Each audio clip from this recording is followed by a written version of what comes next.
Binultahan ni Pangulong Noynoy Aquino ang pahayag ng Foreign Minister ng China na dapat umunong maghinay-hinay ang Pilipinas sa mga binabalak na hakbang kaugnay sa West Philippine Sea.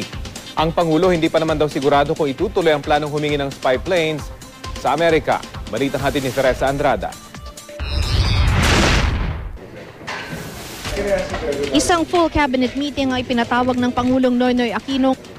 Ang sentro ng diskusyon ang patuloy na umiinit na territorial dispute sa West Philippine Sea. Pero bago ito, pinagsabihan ng Pangulo si Chinese Foreign Ministry spokesman Liu Weimin. Sa isang panayam kasi, sinabi ni Liu na maghinay-hinay raw ang Pilipinas sa paglabas ng mga nakaiiritang statement matapos sabihin ni Aquino na posible daw humingi ng tulong ang Pilipinas sa Amerika para mag-deploy ng spy plane sa West Philippine Sea. Parang hindi klaro sa akin anong provocative statement na sinasabi ng Pilipinas, no? O ng mga opisyal ng Pilipinas. Pero batid natin napakarami sinasabi mula doon sa kabilang panig. No? So baka dapat basahin niya yung mga nakasulat sa kanila at with all due respect, no? Baka dapat balansehin niya yung sinasabi niya sa katotohanan.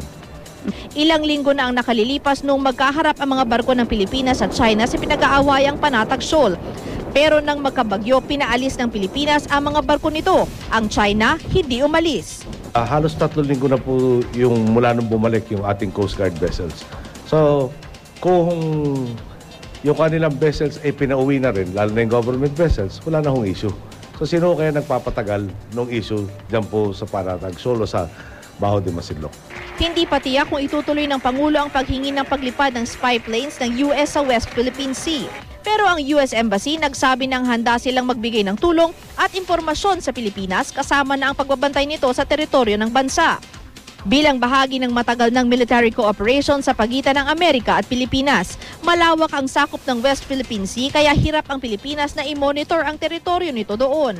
Pero para sa Panatag Shoal na 124 nautical miles lang ang layo sa Zambales, sinabi ng Philippine Air Force na may kakayanan daw silang magsagawa ng flybys doon.